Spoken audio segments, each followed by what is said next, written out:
के बच्चे हैं घर में, उनको लोकतंत्र का महात्म्य क्या है, चुनाव का महात्म्य क्या है, वोट देने का मतलब क्या होता है। एक प्रकार से चुनाव एक संस्कार संक्रमण की प्रक्रिया भी है।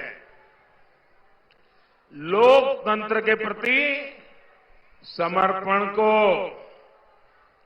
और अधिक प्रभावी बनाने का ये उत्तम से उत्तम अवसर है। और धार के मेरे भाई बहनों ने आज ये माहौल जो बना दिया है उत्सव का, मैं धार के लोगों को बहुत बहुत बधाई देता हूं।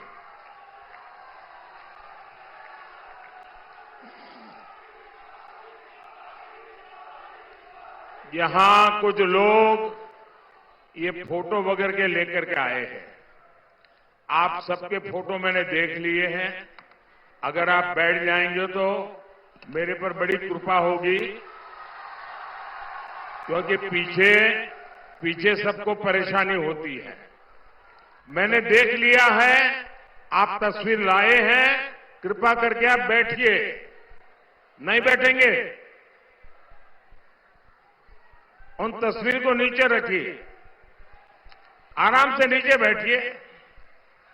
मैं आपका बहुत आभारी हूं कि आप इतनी मेहनत करके चित्र बना करके यहां लाए हैं, लेकिन आप आराम से बैठिए, थक जाएंगे। बोलो भारत माता की, भारत माता की, भारत माता की। साथियों, 4 जून को अब 1 महीना भी नहीं बचा है। आज तीसरे चरण की वोटिंग चल रही है। पहले चरण में विपक्ष पस्त पड़ गया था, दूसरे चरण में विपक्ष ध्वस्त हो गया था। आज तीसरे चरण के बाद जो इधर उधर कुछ छोटे छोटे टमटमते तारे दिखाते हैं, तारले दिखते हैं, वो भी अब अस्त होना तय हो जाएगा। क्योंकि पूरे देश ने ठान लिया है, फिर एक बार, फिर एक बार, फिर एक बार, फिर एक बार। साथियों, यहां से महू ज्यादा दूर नहीं है। महू में ही बाबा साहब आम्बेडकर का जन्म हुआ था। ये भूमि मेरे जैसे कितने ही लोगों के लिए किसी तीर्थ स्थली से कम नहीं है।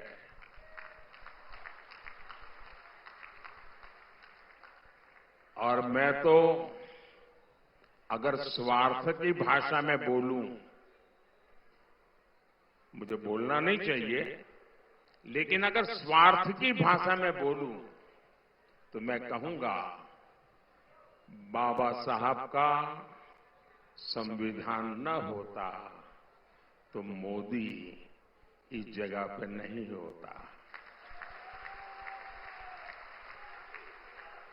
ये बाबा साहब का संविधान है जिसके कारण आप सब मुझे यहां तक पहुंचा पाए। नहीं तो आज भी एक ही परिवार का राज चल रहा होता।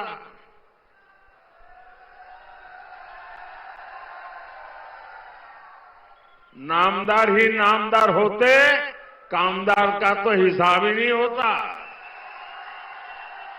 लेकिन ये बाबा साहब के संविधान की ताकत है कि नामदार को हटा के देश ने कामदार को बिठा दिया। और यही वजह है कि कांग्रेस बाबा साहब से नफरत करती है। इसी नफरत में अब कांग्रेस ने एक और चाल चली है। कांग्रेस चाहती है कि संविधान बनाने का श्रेय बाबा साहब को ना मिले,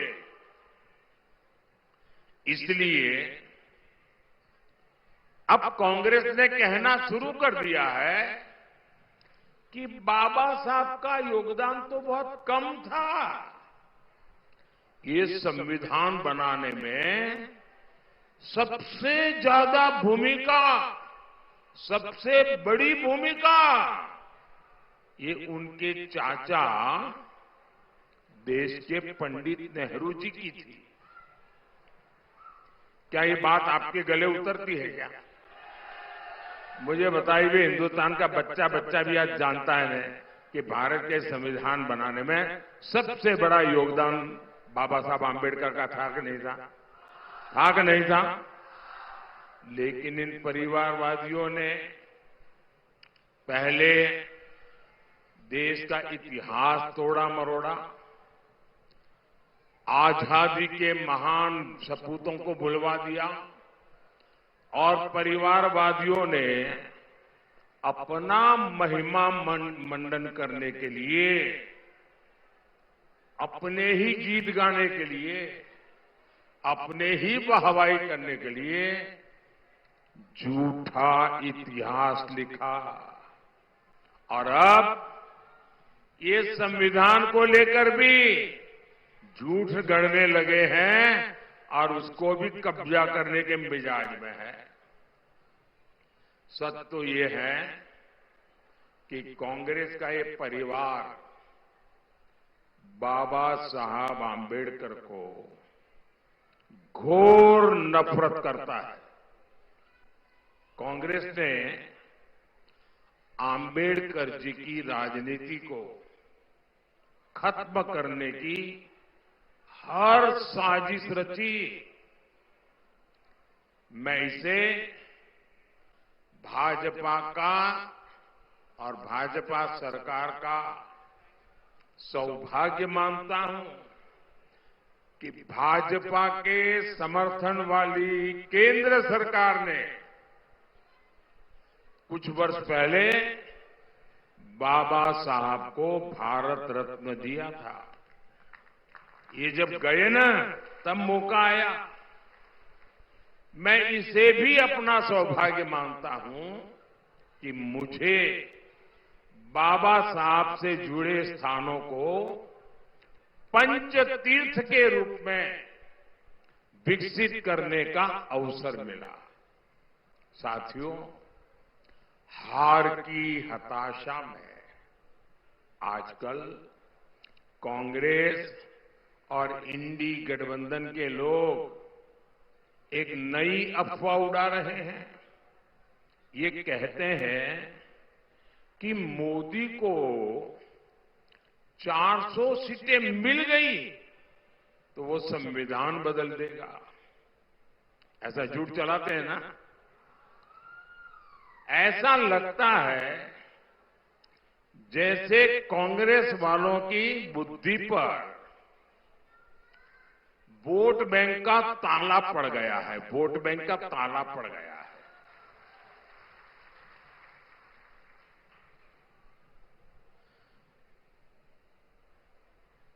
अब इनको मैं बुद्धिमानी कहूं या न कहूं, ये भी मेरे लिए सवाल है। अरे, इनको पता होना चाहिए 2019 से 2024 ये जो 5 साल मैंने सरकार चलाई ना, और 2019 में जो आपने वोट दिया था, 2019 से 2024 मोदी के पास एनडीए प्लस के रूप में 400 सीटों का तो समर्थन था ही था।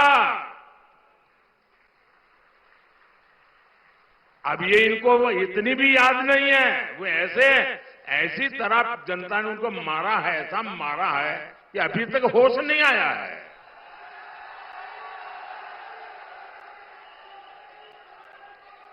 दो 2019 के बाद करीब करीब 300 सीटें तो एनडीए के पास थी। इसके अलावा 3-4 क्षेत्रीय पार्टियां और निर्दलीय पूरे 5 साल हमारे साथ खड़े रहे। ये सब अगर मैं मिला लूं, एनडीए प्लस का हिसाब लगा लूं, तो ये करीब करीब 400 पहुंच जाता है। और मोदी ने 400 सीटों का उपयोग किस काम के लिए किया? मोदी ने 400 सीटों का उपयोग 370 हटाने के लिए किया।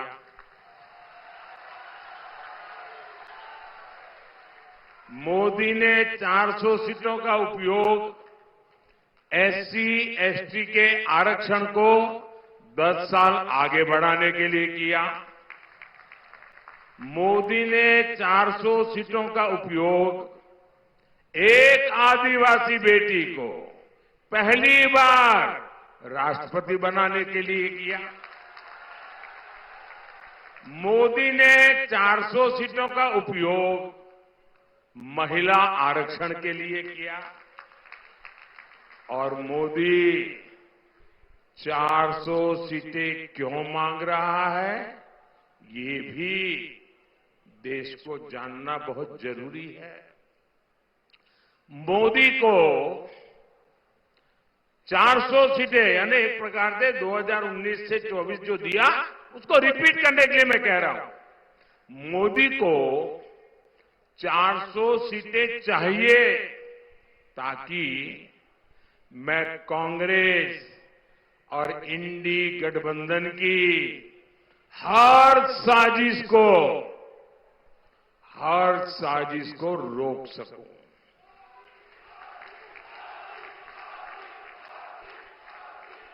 मोदी को 400 सीटें चाहिए ताकि कांग्रेस कश्मीर में धारा 370 को फिर से वापस ला करके चिपका न दे, खेल बिगाड़ न दे।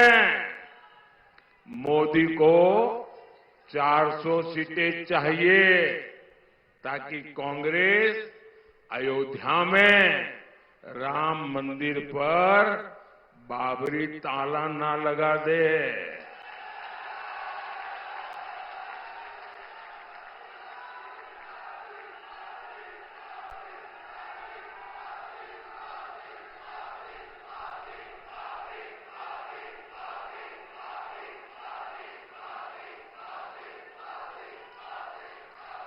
मोदी को 400 सीटें चाहिए ताकि कांग्रेस देश की खाली जमीन, खाली द्वीप, आइलैंड्स दूसरे देशों को गिफ्ट न कर दे, सौंप न दे।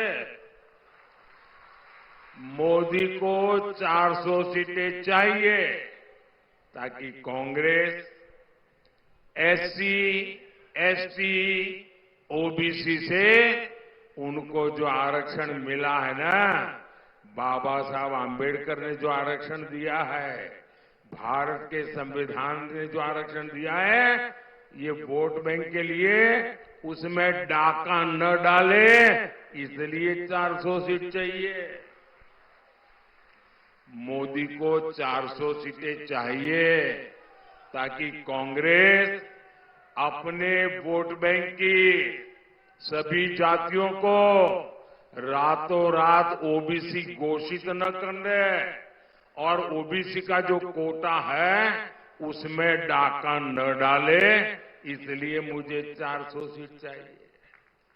साथियों, पिछले 2 सप्ताह से 14 दिन हो गए जब मैंने कांग्रेस को 3 बातें लिखकर देने की चुनौती दी थी। मैंने कहा था लिख करके दो, 140 करोड़ देशवासियों को लिख करके दो कि धर्म के आधार पर आरक्षण नहीं दोगे। मैंने सही कहा कि नहीं कहा भाई?